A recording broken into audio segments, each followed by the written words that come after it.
8:35 on a Tuesday morning, 913-408-7957. Coming out of the Thanksgiving weekend, this could be a good one. It's time for Tirade Tuesday on 95.7 FM and 710 AM KCMO.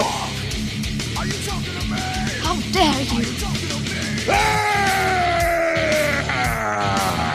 It's morning, so it's Mundo.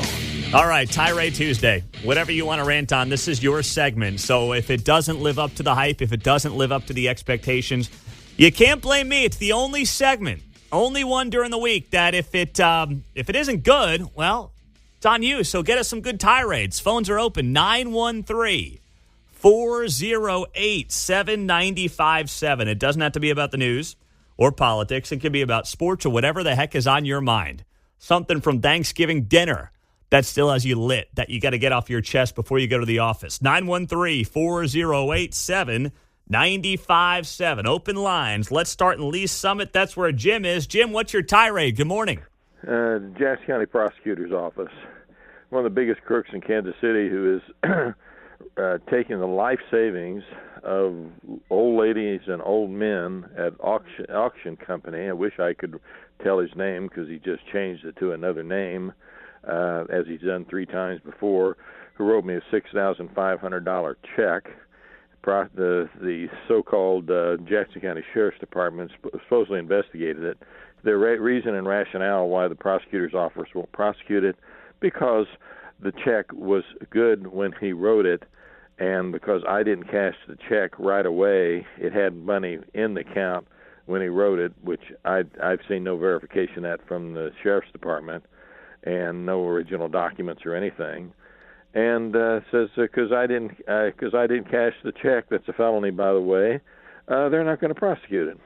Wow. I wish I had the name of the let me tell the name of the prosecutor at the office. So what they're doing, all they're doing is addressing violent crimes, and when you come up with a flimsy excuse like that, not to prosecute it because I didn't cash it right away because it took me time to get a lawyer to sue the guy.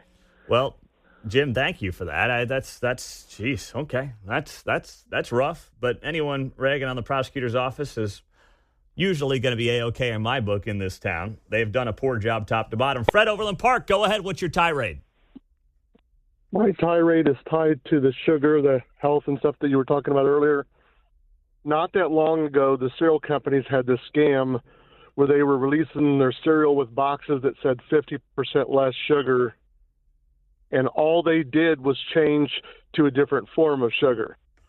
So I thought now, just start with baby steps. Let's start doing 5-10% less sugar.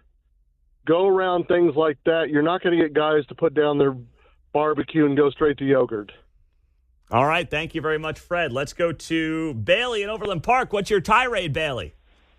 Yeah, Pete, I got a problem with you again. Last week, you called me some fetish freak because I put butter on my Pop-Tart. All I got to say is you can't knock it until you try it, man. When did I say? See, I don't remember half the things I said. It sounds like I'm fighting with my wife. But I said that butter on Pop-Tarts was what did I call it? Freakish? Yeah. You said, what kind of fetish does this guy have when my coworker called in complaining about it? Okay. So your coworker called the show and said that he was annoyed that you would talk about putting butter on Pop-Tarts? Yeah. So you're that guy. You're the butter on Pop. Yeah, this is the sequel.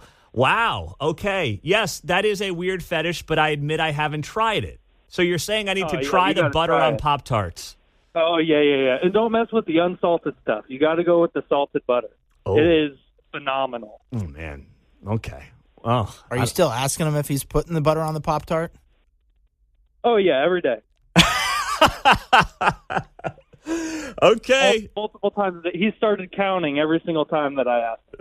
Well, I'm glad that this show has become a running joke between you and your coworker there. That's pretty good. Oh, yeah. I just want to put it out there as well. He puts ketchup on his fried rice. On his fried rice? Weird one. Oh, Yeah, that is also a freaky fetish. That is listen, I love ketchup, but you're putting ketchup on fried rice. You are a psychopath. Oh, you're telling me. I can't get over it. Wow. All right, Bailey. Way to call him out. You threw it back in his face. I think they both have some weird things going on there. That's funny. You might as well just put a straw in the ketchup bottle if you're going to put it on rice. Yeah. Oh, boy. That office has to be fun. Oh, gosh. Yeah, what's going on there? What do these guys do for a living? Where they each have these strange food fetishes. One guy's got to eat butter on his Pop-Tarts before he goes to the office. Other guy's eating ketchup on his fried rice at lunch. Work at the morgue or something? Gosh, okay. All right, 913-408-7957. Let's go to Sheila, Independence. What's your tirade, Sheila? Go ahead. Hey, so I work retail, and here's the thing with the customers and the carts. Walk into a store, there's no cart. Do you remember all those times that those customers didn't push those carts to those corrals? Somebody could easily walk outside and gather them and have them readily available for your next trip. So to all the customers out there shopping Black Friday between now Christmas, actually any time of the year, just put your cart in the corral. It'll be there in the store when you come back. Well said there, Sheila. That is a very timely tirade. I love that. Listen, if I take 3 kids to the grocery store, I put the cart back. If I can take the time to do it, then you can take the time to do it. All right? It's not difficult. Don't be the guy or gal who's leaving the cart in the middle of the parking lot. No one likes that person. Now, I don't like you, or I like you less than the guy who's putting butter on his Pop-Tarts, but that's a conversation for another day. 913-408-7957. Brian in Kansas City, what's your tirade, Brian? Go ahead. Yeah, I wanted to talk about the Independence cop. If I feel bad for anybody, it's for him. Shooting a 2-month-old, he is going to have the hardest time if he can ever be a cop again. Anytime he has to pull or be threatened to pull the trigger, he's going to think twice, and it might cost him his life in the long run. You know, Brian, that's sadly well said. I mean, listen, you feel for obviously a young child, and yes, a cop, and the mental anguish that cop is going to be dealing with for the rest of his life. I can't even, it makes me sick to my stomach to think about it. And we touched on it a little bit yesterday, but that is a sad but very good point there, Brian. Thank you very much. Kathy is on KCMO. What's your tirade, Kathy? Go. My tirade is they have been trying to eliminate the windfall elimination and the offset so that certain people like law enforcement and government retirees have a reduction in their Social Security. And then the president turns around and gives clemency to his son, who has eliminated paying the IRS a lot of tax money. Why should we lose our Social Security money just because of the offset or elimination? Well, and then Hunter Biden gets off free. Yeah.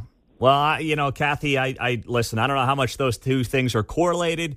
I'll just say this much. Hunter's got to work on some of his fine artwork to pay back the IRS. All right? That's got to happen sooner rather than later.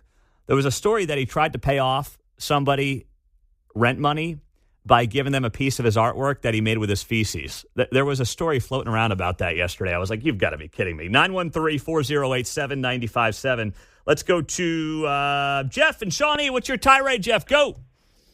Hey, I had a wonderful Thanksgiving. Politics did not come out, but outside of that, I've run into Democrats after the election, and the number one thing they tell me why Kamala lost was because she was a woman and a woman of color. People, that was not it. Get over it. Had nothing to do with the election. Hey, take care. Have a good one. Thank you very much there, Jeff. Appreciate you, buddy. That is so true. I mean, blacks, Hispanics, Asians, Jews, whites, it shifted to the right. So, yeah, it ain't about race as much as they want to try. But if they keep doing that, they'll keep losing elections, which wouldn't be the worst thing in the world. Bob in Kansas City, Tirade Tuesday. Let it rip, big fella. All right. Park Hill School District, if you go to the football game, you can't use cash. You have to have a credit card or a debit card. So you can't drop your kid off with $20 and let them get in and get something to eat.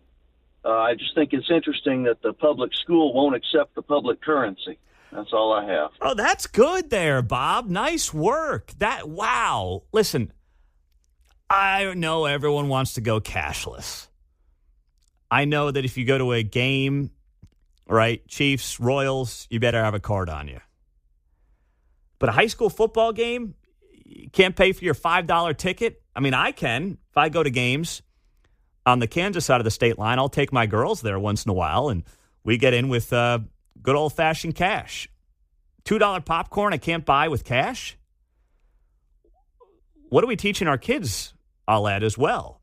If we can't say, here's $10, get some popcorn and a soda if you need it, get your ticket, and I'm not giving you a credit card. That is good work there. What, do you not trust somebody to carry all the cash at the end of the night and bring it to where it needs to go? I like that. That's a very good tirade, Bob. I hope the Park Hill School District gets its act together and starts accepting cash. We got kids going to games. Not going to give you, dad's credit card. Suddenly you look at your statement and you've got half a dozen OnlyFans accounts and subscriptions lined up there. You don't want that now, do you? Unbelievable. 846, Tirade Tuesday. Well done there, everybody. Nice job.